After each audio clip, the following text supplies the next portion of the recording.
I started out with a psychology degree, but I didn't want to do any of the things that you could do with a psychology degree. I Yeah. asked my professors, and none of those things sounded interesting. Coaching was not a thing that many years ago, Sure. or it was just starting, was not introduced to me. So I had friends that did a technology startup, so I said, fine, I'll do that. And I learned to do application development, and then I went on to a whole bunch of different roles doing that. Startups are always fun. And So, you do wear yeah. a lot of hats. You in do. In a And startup. so I went from that to that company got acquired and it was a little bit bigger of a consulting company, and I did Yeah. some travel with that, and then I ended up at a Fortune 500 company running a technology department.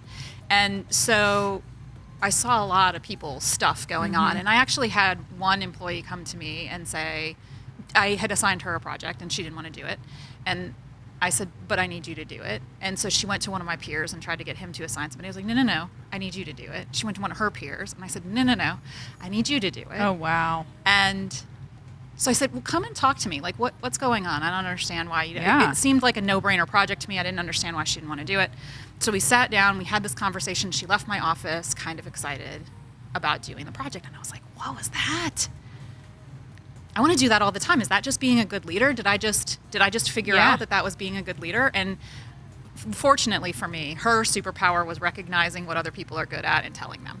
And so she came back to me and she said, that was a coaching conversation. You're really good at it. You should look into it. And so I did, and became certified as a coach, and kind of did that on the sidelines for a while. But I got really interested in why do some things work for some people and some, and it really started with my career because I am a hand raiser. And so it was great in a startup because I was able to do this and that and this and that, and that was fantastic.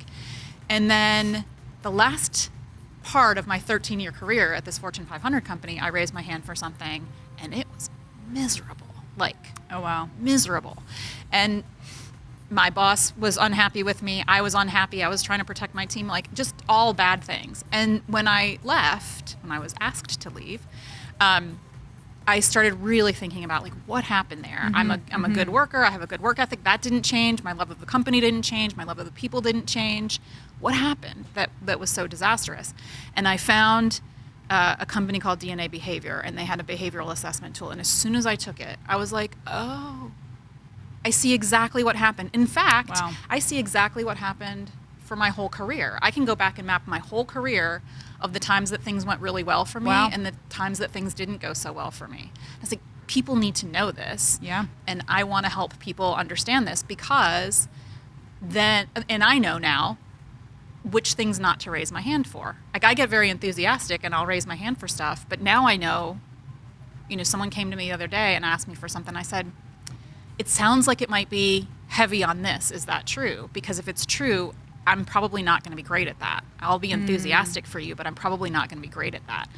And so I was able to have that conversation and say, how much project management is actually involved in this? Because that's not where I shine. I've done it. I can do it well, but it requires a lot of energy from me.